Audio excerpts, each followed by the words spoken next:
नमस्कार प्रेक्षकांनो, मालिकेच्या आजच्या भागामध्ये आपल्याला पाहायला मिळणार आहे की प्रियाची जी काही नाटकं चाललेली असतात, प्रिया ज्या पद्धतीने वागत असते ते कसं आता सर्वांच्या समोर येणार आहे।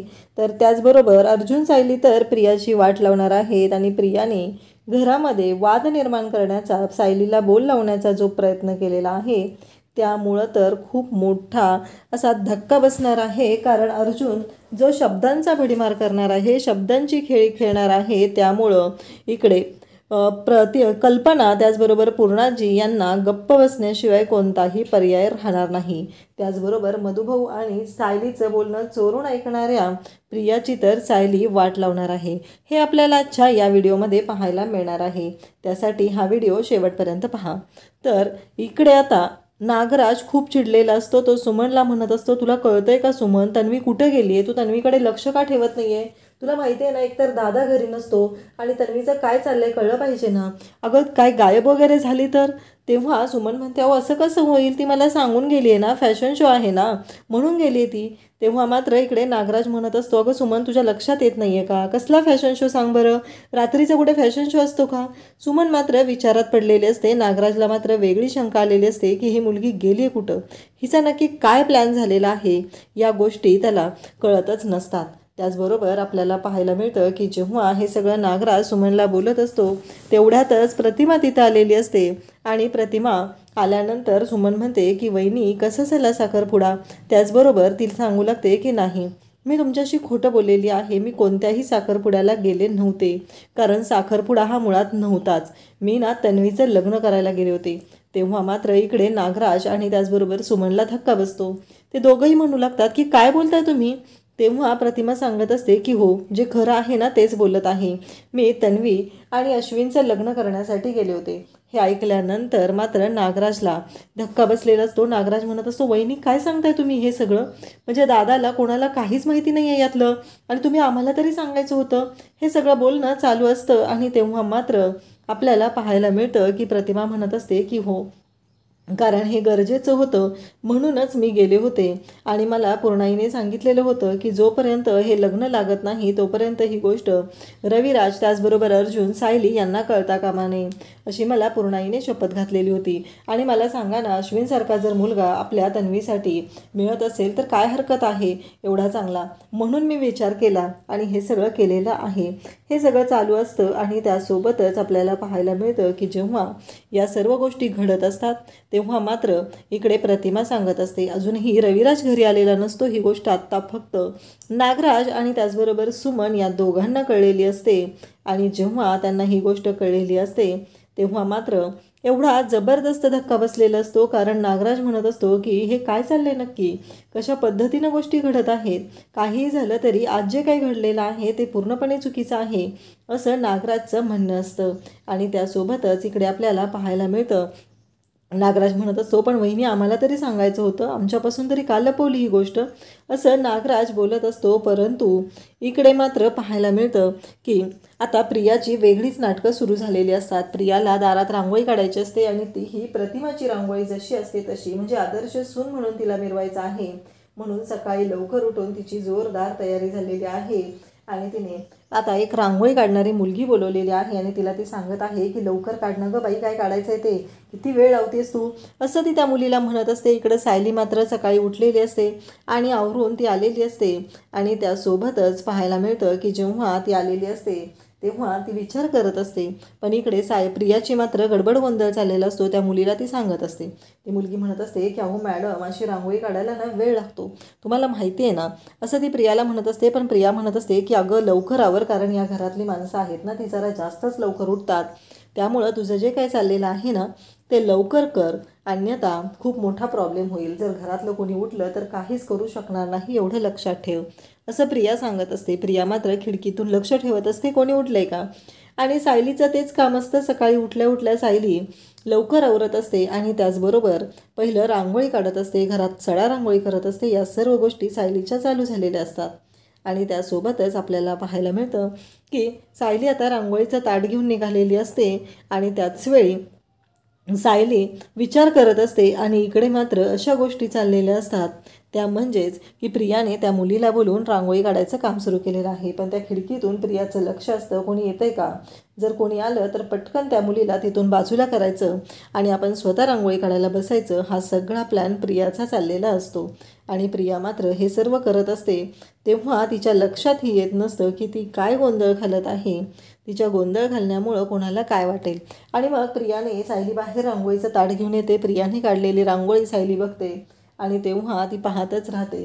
तिला मात्र खूप धक्का बसलेला असतो, कारण एकतर प्रिया 9 वाजल्याशिवाय कधीही उठत नाही आणि आज इथे प्रिया कसं काय लवकर उठलेली आहे हा प्रश्न मात्र सायलीला पडलेला असतो. आणि सायली म्हणत असते काय तू एवढ्या लवकर. तेव्हा प्रियाला लगेचच म्हणू लागते कसं आहे आज तुझ्या आधी उठून मी या दारात रांगोळी काढली म्हणून तुझ्या पोटात दुखायला लागलं का. तेव्हा सायली म्हणू लागते की एवढ्याच साध्या साध्या गोष्टींवरून पोटात दुखायची काहीच गरज नाही आहे. माझी पचनशक्ती जी आहे ना ती खूप चांगली आहे, त्यामुळं काळजी करायची अजिबात गरज नाही. हे सगळं बोलणं चाललेलं असतं. आणि तेव्हा मात्र इकडे प्रिया म्हणत असते की अगं नाही तेच मी तुला सांगत आहे. आणि मग प्रियाला सायली सांगते की कसं आहे माहिती आहे का तू रांगोळी कुठून आणलीस गं. तेव्हा प्रिया म्हणते आणली मी, ऑर्डर केली, आजकाल ऑनलाईन काही मिळतं. सायली म्हणते एवढं म्हणजे एवढ्या सकाळी उठून एवढं कोणतं शॉप आहे की तुला एवढ्या सकाळी या सर्व गोष्टी मिळालेल्या आहेत ऑनलाईन. हे सगळं बोलणं चाललेलं असतं. आणि मग इकडे प्रिया बाहेर रांगोळी काढत आहे आणि ते पाहून लगेचच आता ती लगेच आत येते. सायली म्हणत असते या घरात कुठे काय आहे ते फक्त मला माहिती आहे.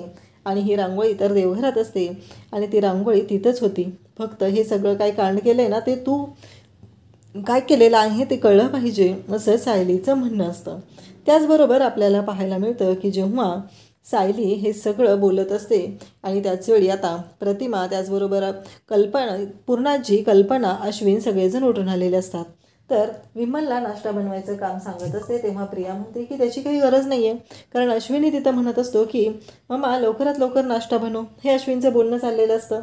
परंतु इकडे मात्र आपल्याला पाहायला मिळतं की लगेचच प्रिया तिथे येते आणि म्हणू लागते की सगळा नाश्ता तयार आहे, अजिबात गरज नाही आहे धावपळ करायची वगैरे. हे सगळं तिचं बोलणं चाललेलं असतं. तेव्हा सायली म्हणत असते हिचं ना हे सगळं नाटक चाललेलं आहे. म्हणजे ही जी नाटकं करत आहे ना ती फक्त आणि फक्त यासाठी करत आहे की सगळ्यांना असं वाटलं पाहिजे की ती आदर्श सून आहे. लगेचच पूर्णाजी कल्पना दोघीही खुश होतात. म्हणजे खरंच तन्वी एवढ्या लवकर उठून नाश्ता केला. पूर्णाजी पण म्हणू लागते की खरंच गं तुझी आदर्श सून आहे असं बोलत असते.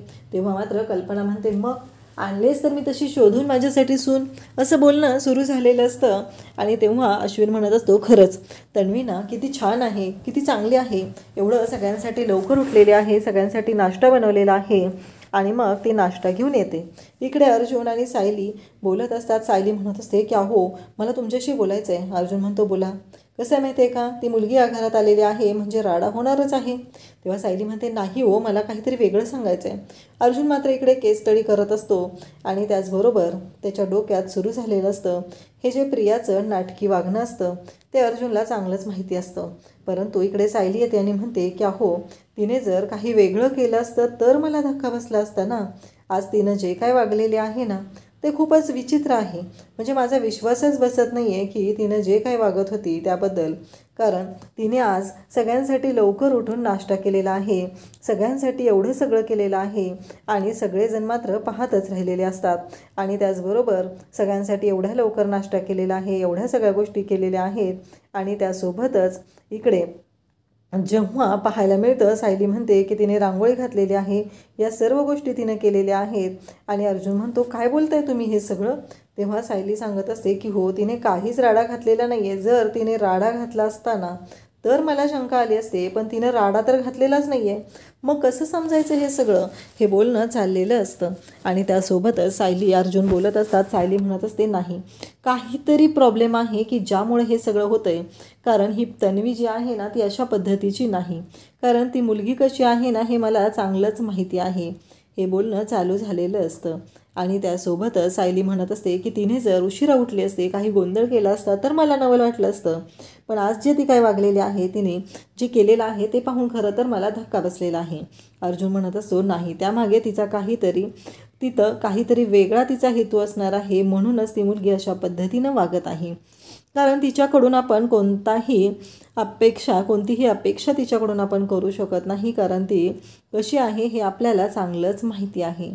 त्यानंतर आपल्याला पाहायला मिळतं की जेव्हा या सर्व गोष्टी घडत असतात तेव्हा मात्र इकडे प्रिया जी असते ती नाश्ता घेऊन आलेली असते पूर्णाजीला, त्याचबरोबर कल्पनाला ती नाश्ता देते आणि नाश्ता दिल्यानंतर ती कल्पनाला बोलत असते. आणि जेव्हा हा नाश्ता जो चाललेला असतो तेव्हा तो नाश्ता खाल्ल्यानंतर मात्र पूर्णाजी आणि कल्पनाची तोंड जी असतात ती पाहण्यासारखी झालेली असतात. आणि त्याचबरोबर पूर्णाजी म्हणत असते की हो चांगला झाला आहे, कारण तिने जो उपमा बनवलेला असतो तो पाहून या तिघांची तोंड अशी झालेली असतात की त्याचा विचारही कोणी करू शकत नाही. त्यासोबतच इकडे आपल्याला पाहायला मिळतं की पूर्णाजी बोलत असते. पूर्णाजी म्हणत असते की अगं विमल, तिथलं ना माझं पाकिट घेऊन ये. आणि मग ती पाकिट आणायला सांगते. का तर ते पाकिट जे आहे त्यातून आता शकुनाचा जो मान असतो तो तिला द्यायचा असतो, कारण तिने आज पहिलं जेवण बनवलेलं असतं, त्या स्वयंपाकघरामध्ये पहिल्यांदा काहीतरी बनवलेलं असतं आणि त्यासाठी हे तिला करायचं असतं. आणि त्याचबरोबर इकडे तिने आणायला सांगते आणि मग त्या क्षणी आता विमल जाते आणि पाकिट घेऊन येते. मग त्या पाकिटातले काही पैसे पूर्णाजी काढते आणि ते पैसे जे आहेत ते आता द्यायला सुरुवात करते. ते पैसे जे आहेत ते प्रियाला देते आणि म्हणते घे, हा तुझा मान आहे, असं म्हणत तिनं ते पैसे प्रियाला द्यायला लागलेली असते. त्यासोबतच इकडे पाहायला मिळतं की जेव्हा या सर्व गोष्टी घडत असतात तेव्हा मात्र इकडे आता प्रियाला नागराजचा कॉल आलेला असतो, कारण नागराज सकाळी उठल्या उठल्या महिपतकडे गेलेला असतो आणि त्याचं डोकं फिरलेलं असतं. प्रियानं जे केलेलं आहे त्याच्यामुळं त्यांना दोघांनाही राग आलेला असतो. परंतु आता जे काय झालेलं आहे त्या गोष्टीचा फायदा करून घ्यायचा, म्हणजे प्रिया जरी सुभेदारांच्या घरात गेलेली असली तरीही त्या गोष्टीचा फायदा कसा करून घ्यायचा या सर्व गोष्टींचा विचार आता ते करत असतात. त्यासोबतच इकडे नागराज म्हणतो की उचल ना फोन. तेव्हा ती म्हणते हां काका बोला ना, कारण तिने आता सगळ्यांच्या समोर तिथं उभी असते आणि सांगत असते की काका बोला, कारण तिचं जे गोडगोड बोलणं असतं ते ऐकून महिपत म्हणतो ए पोरी, मला डायबेटीज आहे, एवढं गोड मला पचत नाही, तुला माहिती आहे ना, कारण मला काहीही झालं तरीही एवढं गोड बोलणं तुझं नको आहे, असं तो सांगत असतो. तो म्हणत असतो नेहमीच्या भाषेत बोल. ती म्हणते हो. आणि ती मग हॅलो आवाज येत नाही, आवाज येत नाही अशी नाटकं करू लागते आणि बाहेर येऊ लागते. बाहेर येऊन बोलत असते हां बोला. तेव्हा नागराज म्हणत असतो काय चाललं हे, कधी प्लॅनिंग केलं होतं, काय केलं होतं हे सगळं? नाही तू त्याबद्दल आम्हाला काही सांगितलंच नाही आहे ना, म्हणून विचारत आहे. नागराजला मात्र प्रियाचा राग आलेला असतो. तो नागराज प्रियाला बोलत असतो. तो म्हणत असतो की तुझं जे काय चाललं आहे ना ते माहिती आहे, पण हे कधी केलंस ते सांग. तेव्हा प्रिया म्हणत असते कसं आहे माहिती आहे का काका, या सर्व गोष्टींसाठी ना डोकं असावं लागतं आणि कसं आहे ते रक्तातच असायला लागतं ना हे प्लॅनिंग करणं वगैरे. कसं आहे अर्जुन सुभेदारशी माझं लग्न झालं नाही म्हणून काय झालं, पण सुभेदारांच्या घरची सून होणारच हे मी ठरवलेलं होतं आणि तो अश्विन त्याला ना असा मी हे करू शकते हे मला माहिती आहे आणि म्हणूनच तर मी त्या पद्धतीनं बोललेले आहे आणि त्या पद्धतीनं वागलेले आहे. हे सगळं बोलणं चाललेलं असतं आणि त्यासोबतच ती बोलत असते. तेव्हा महिपत म्हणत असतो हो जे काय केलं ते केलं आहे, मान्य मला, पण आता आपलं जे काम आहे ते तुला करायचं आहे. त्यांचा डाव जो काय आहे तो आपल्याला सगळ्यांच्या आधी कळला पाहिजे आणि त्या सर्व गोष्टी आपल्या समोर आल्या पाहिजेत. हे सगळं बोलणं चाललेलं असतं आणि तो तिला सांगत असतो काहीही झालं तरीही आत्ता त्या दोघांनी जो काय प्लॅन केलेला असेल तो प्लॅन लवकरात लवकर आपल्याला कळला पाहिजे, हे तिला बोलत असतात. त्यासोबतच इकडे आपल्याला पाहायला मिळतं त्याचवेळी अश्विन तिथं आलेला असतो आणि अश्विन म्हणत असतो अगं तन्वी काय झालं, आणि मग ती बोलत असते की हो मी लक्ष ठेवील आणि व्यवस्थित लक्ष ठेवील, त्याच कामासाठी मी इथं आलेले आहे. हे सगळं तिचं बोलणं चाललेलं असतं. आणि त्याचबरोबर इकडे पाहायला मिळतं की जेव्हा या सर्व गोष्टी घडत असतात तेव्हा मात्र प्रिया जी आहे ती बोलत असते आणि ती म्हणत असते की सगळ्या गोष्टींवर बारीक लक्ष ठेवेल, हे तिचं बोलणं चाललेलं असतं. आणि नेमका त्याच वेळेस अश्विन तिथं आलेला असतो आणि म्हणत असतो तन्वी काय चाललंय, झालं नाही आहे का तुझं अजून, असं तो बोलू लागतो. आणि तेव्हा मात्र इकडे आता प्रियाला धक्का बसतो. मग तो म्हणतो की चल नाश्ता करायचा आहे ना. तेव्हा ती सांगत असते की हो बरोबर आहे, पण चल, अरे काका माहिती आहे ना किती गोड आहेत, त्यांनी लगेचच राग विसरून दिलेला आहे आणि ते माझ्याशी व्यवस्थित बोललेले आहेत, असं ती सांगत असते. आणि त्यासोबतच पाहायला मिळतं की मग लगेचच कल्पना म्हणू लागते की अगं तन्वी तू बाहेर गेली होती तोपर्यंत तुझा नवरा ना नाश्ता करायला बसलेलाच नाही आणि त्याचं बघ काय चाललेलं आहे, असं ती बोलत असते. आणि मग तुम्ही दोघंही नाश्ता करा. तेव्हा पूर्णाजी म्हणते अगं कल्पना प्रताप तेव्हा प्रतापबद्दल कल्पना सांगू लागते की अहो पूर्णाई, त्यांना ना फॅक्टरीत महत्त्वाची मीटिंग होती, ते सकाळीच गेलेले आहेत आणि त्याचबरोबर ते म्हणालेले आहेत की मी तिथेच नाश्ता करेल, असं कल्पना सांगत असते. आणि त्यासोबतच इकडे कल्पना जेव्हा हे सगळं बोलत असते तेव्हा मात्र लगेचच इकडे बोलते ती म्हणजे प्रिया. प्रिया म्हणते पण आपलं अख्खं कुटुंब कुठं इथं आहे, कारण या घरची मोठी सून आणि त्याचबरोबर मोठा मुलगा मात्र इथं नाही, मला ना त्यांना इथं आणायलाच पाहिजे. हे सगळं बोलणं चालू झालेलं असतं. आणि त्यासोबतच इकडे पूर्णाजी म्हणते की खरंच काय करायचं या मुलीचं. आणि मग ती म्हणत असते की आपलं अख्खं कुटुंब आहे, त्यांनी कसंही वागलं, त्या सायलीने कशीही वागली तरीही मला मात्र हे घर जोडायचं आहे. मी काय करते माहिती आहे का, मी त्यांच्यासाठी ना नाश्ता घेऊन जाते आणि त्या दोघांना तिथे रूममध्ये नेऊन नाश्ता देते. हे सगळं तिचं बोलणं चाललेलं असतं. आणि त्यासोबतच ती म्हणत असते की काहीही झालं तरीही ते आपले फॅमिली मेंबर आहेत आणि आपण त्यांच्याशी व्यवस्थितच वागलं पाहिजे. हे सगळं चालू असतं. आणि इकडे अर्जुन सायली बोलत असतात. सायली म्हणत असते की इन्स्पेक्टर सरंजामेंचा फोटो इथे कशासाठी तुम्ही यूज केलेला आहे, हे सायलीचं बोलणं असतं. तेव्हा अर्जुन म्हणत असतो की हो बरोबर आहे सायली तुमचं, पण हा जो फोटो आहे या फोटोपासून मूळ सुरुवात होत आहे, म्हणून हा फोटो इथे वापरण्यात आलेला आहे. कारण काहीही झालं तरीही इन्स्पेक्टर सरंजामे सांगू शकतात की महिपत हा विलासला भेटत होता की नव्हता, त्यामुळं आपल्याला हा फोटो इथे गरजेचा आहे, ती व्यक्ती इथं गरजेची आहे. हे सगळं बोलणं चाललेलं असतं. आणि त्याचबरोबर प्रिया मात्र आता नाश्ता घेऊन निघालेली असते, कारण प्रियाला काहीही करून या दोघांवरती बारीक लक्ष ठेवायचं असतं आणि त्यासाठी प्रियाने नाश्ता घेऊन जायचं हे सगळं नाटक रचलेलं असतं. प्रिया नाश्ता घेऊन निघालेली असते. अर्जुन सायली पाहत असतात, त्यांचं बोलणं चाललेलं असतं. इकडे साक्षी, त्याचबरोबर विलास, प्रिया, सरंजामे आणि महिपत असं सगळं त्यांनी प्लॅन केलेलं असतो आणि त्याबद्दल त्यांचं डिस्कशन चाललेलं असतं. परंतु अर्जुन म्हणतो की आत्ता कोण आलेलं आहे. सायली म्हणते मी पाहते. सायली दरवाजा उघडायला आलेली असते. सायली दरवाजा उघडते. प्रिया आत येण्याचा प्रयत्न करत असते, पण सायली दारातच तिला थांबवते. प्रिया म्हणत असते की नाश्ता आणलेला आहे. तेव्हा सायली म्हणत असते हो आमचा नाश्ता आम्ही बनवून घेऊ. तेव्हा अर्जुन म्हणत असतो कसं आहे माहिती आहे का, या घरामध्ये माझी बायको आहे, ती माझ्यासाठी उत्तम जेवण बनवते, त्यामध्ये त्या जेवणामध्ये ते प्रेम असतं. परंतु तू जे काय आत्ता केलेलं आहेस ना त्यामध्ये त्या गोष्टी नाहीत. हे सगळं लक्षात ठेवायचं आहे. काहीही झालं तरीही जे तुझं काय आहे ना ते तुझ्यापाशी ठेवायचं आहे आणि कोणत्याही गोष्टीबद्दल अजिबात तू बोलायचं नाही. हे सगळं चाललेलं असतं. आणि त्यासोबतच अर्जुन तिला सांगत असतो की एकदाच मी तुझ्या हातची कॉफी पिलेलो आहे आणि तेव्हाच माझ्या लक्षात सर्व काही आलेलं आहे की तू कशा पद्धतीची मुलगी आहे आणि तू काय करू शकते हे मला कळलेलं आहे, असं अर्जुन तिला बोलत असतो. त्यामुळं पुन्हा माझ्या आयुष्यामध्ये मी असलं काही करेल हा विचारही कधी मनातही आणू शकणार नाही आणि तुझ्या हातचं खायचा प्रश्नच येत नाही, कारण माझी बायको जी आहे ती उत्तम जेवण बनवते आणि ती आमच्यासाठी बनवते आणि हे आत्ताच्या आत्ता हे उचलायचं इथून आणि हे घेऊन जायचं, याची काहीही आम्हाला गरज नाही. हे सगळं अर्जुनने स्पष्टपणे सांगितलेलं असतं आणि प्रियाला निघायला सांगितलेलं असतं. ज्यावेळेस प्रिया आता खाली येते, कारण तिला खूप नाटकं सुचलेली असतात, कारण तिला असं वाटत असतं की सगळ्यांच्या आधी जर जाऊन आपण हे केलं, सगळ्यांच्या पुढे पुढे केलं तर आपल्या फायद्याचं होईल असं तिला वाटत असतं, म्हणून तिने हे केलेलं असतं. अश्विन मात्र पिसाळलेला असतो आणि तो म्हणत असतो की त्याची हिंमत कशी झाली. तेव्हा प्रिया म्हणत असते नाही असू दे ना, मला अपमान गिळायची सवय झाली पाहिजे, मला अपमान पचवता आले पाहिजेत, असं प्रियाचं म्हणणं असतं. आणि प्रिया त्या पद्धतीने बोलायला सुरुवात करते.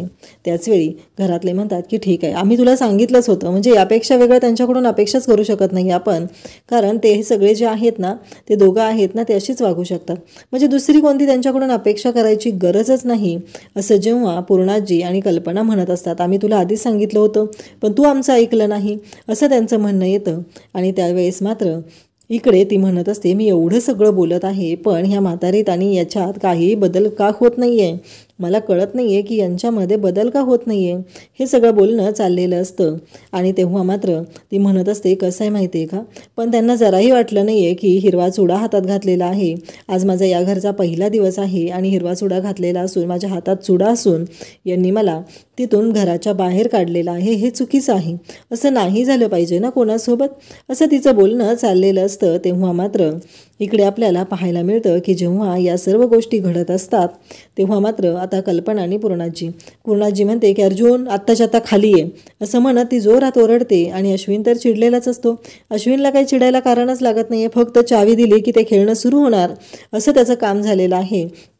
त्याला फक्त चावी देणंच गरजेचं असतं. प्रियाने एकदा का चावी दिली की अश्विन मात्र सुरूच होत असतो. त्यासोबतच इकडे आपल्याला पाहायला मिळतं की अर्जुन आणि सायली खाली येतात. तेव्हा पूर्णाजी म्हणत असते की अर्जुन, हे जरा अति चाललेलं आहे. तुमच्याशी कितीही प्रेमाने वागलं, तुमच्याशी काही केलं तरीही हे जरा अति होतं आहे. तेव्हा इथं धाकटी जाऊ जे नाश्ता घेऊन आलेली आहे, तर थोरलीने तिचा अपमान करून तिला हकलून दिलेला आहे. आज तू अन्नाचा अपमान केलेला आहे. अश्विन म्हणतो की अगं पूर्णाजी, तू विसरतेस का? म्हणजे हे जे काही वागणं असतं त्याला काय म्हणतात बरं? ते 2 तोंड वगैरे हे सगळं अर्जुनचं चाललेलं असतं आणि तो बोलत असतो. तेव्हा मात्र लगेचच सायली काही बोलत नाही, कारण तो शब्द विचित्र असतो. पण विमल मात्र शांत बसत नाही. विमल म्हणू लागते की हां दादा, अर्जुन दादा, त्याला ना दुतोंडी असं म्हणतात, असं ती सांगत असते. आणि तेव्हा अर्जुन म्हणतो, बघ ना पूर्णाजी, तूच सांगितलंय ना, तुमच्या किचनमध्ये बनवलेलं कोणताही पदार्थ आम्ही खायचा नाही, तोच आमच्यासाठी बनवला जाणारच नाही. आणि आज तू म्हणते की हिने बनवलेलं जेवण आम्ही नाश्ता का नाकारला, आम्ही अन्नाचा अपमान केलेलाच नाही. हे सगळं बोलणं त्याचं चाललेलं असतं. आणि तेव्हा मात्र इकडे खूप मोठा धक्का बसतो तो प्रियाला. आणि अर्जुन जो शब्दांचा भडीमार करत असतो तो म्हणत असतो, बघ ना, म्हणजे एकीकडे तू म्हणतेस की ही जाऊ नाही आहे किंवा ही ह्या घरची सून नाही, आणि आता तू म्हणतेस की धाकट्या जावेने. म्हणजे मला सांग, मिसेस सायली यांचं या घराशी नातं काय झालं? अर्जुन जे बोलत असतो त्यामुळं कल्पना आणि पूर्णाजी समोर शब्दच नसतात, कारण कोर्टात भल्या भल्या वकिलांना अर्जुन त्यांची बोलती बंद करत असतो. तर कल्पना आणि पूर्णाजीचं काय? कारण अर्जुन शब्दांचा भडीमारच असा करत असतो की समोरचा माणूस गप्पच होतो. त्याला चांगलंच माहिती आहे की त्या माणसाला कसं पकडायचं शब्दामध्ये. आणि इकडे अश्विन मात्र चिडलेलाच असतो. प्रियाची तर वाट लागलेली असते, कारण काहीही झालं तरीही प्रियाला जो डाव रचलेला असतो त्या डावामध्ये ती पडलेली असते. इकडे आपल्याला पाहायला मिळतं की अर्जुन आणि सायली बोलत असतात. अर्जुन म्हणत असतो की ते जो सोन्याचा तुकडा आपल्याला सापडलेला होता ना, त्याबद्दलही आपल्याला काही माहिती मिळते का, ते आपल्याला बघावं लागणार आहे. आणि काहीही झालं तरी ते ब्युटिकचं कार्ड. आणि मग सायलीला तो म्हणत असतो की याची कार्बन कॉपी एक असणार आहे, आणि ही जी कार्बन कॉपी आहे ती आपल्याला तिथं मिळेल, हे बोलणं चाललेलं असतं. आणि त्याचबरोबर सायली म्हणत असते की हो बरोबर आहे, म्हणजेच त्या साक्षीने तिथून जे काही खरेदी केलेलं आहे त्याची कार्बन कॉपी तिथं आपल्याला मिळणार आहे, आणि त्यानंतर आपल्याला सिद्ध करता येईल. हे अर्जुन सायली यांचं प्लॅनिंग चाललेलं असतं आणि ते दोघंजण बोलत असतात. आता प्रियाच्या डोक्यात एकच प्लॅन आहे की काही झालं तरी ह्या दोघांचं बोलणं ऐकायचं आणि ते सगळं जाऊन महिपतला सांगायचं. म्हणजे तो प्लॅन तिला वापरायचा असतो. तो म्हणजे महिपतचा कधीतरी तिला वापर करावा लागणार आहे, महिपतची गरज पडणार आहे, आणि त्यासाठी तिने सांगितलेलं आहे की तो तुकडा त्या महिपतला टाकत राहायचा. म्हणजे महिपतला ही ती काहीच किंमत देत नाही, हेही तिनं तिथं स्पष्ट केलेलं आहे.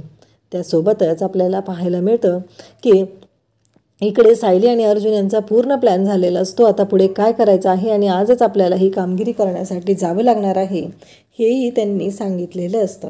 आणि त्याचबरोबर सायली आणि अर्जुन यांचं हे बोलणं चालू असतं. आणि प्रिया मात्र आता लक्ष ठेवून असते. सायली त्यानंतर जाते ती मधुभाऊंकडे. मधुभाऊ हे आउट हाऊसमध्ये असतात, गेस्ट रूममध्ये असतात, आणि सायली मधुभाऊंकडे जाते. तेव्हा प्रियाही तिच्या मागून आलेली असते. मधुभाऊ म्हणत असतात की त्या मुलीने माझं आयुष्य तर उद्ध्वस्त केलेलं आहे, पण आता तुझं आयुष्य उद्ध्वस्त करू नये एवढीच माझी इच्छा आहे.